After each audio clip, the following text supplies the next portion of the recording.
And are there clocks outside of humans? You bet. Almost all life on the planet, even some bacteria, have an internal representation of a day, which they fine tune their biology to these very demands of the light dark cycle. So, for example, if you're exposed to light during the day, then the UV in that light could potentially damage your DNA. And so what you find in simple organisms, bacteria, they tend to do their DNA repair and their DNA replication in the dark rather than risking exposure to ultraviolet light, which might damage some of the DNA.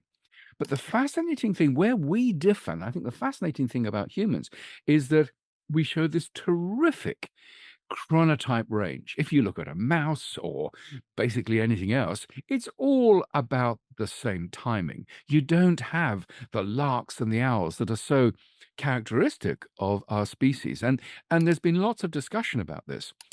And one argument, and we can never know for sure, is that that diversity of alertness or activity across the 24-hour day may have been useful in tribal communities where vigilance across the day and the night might have been really important.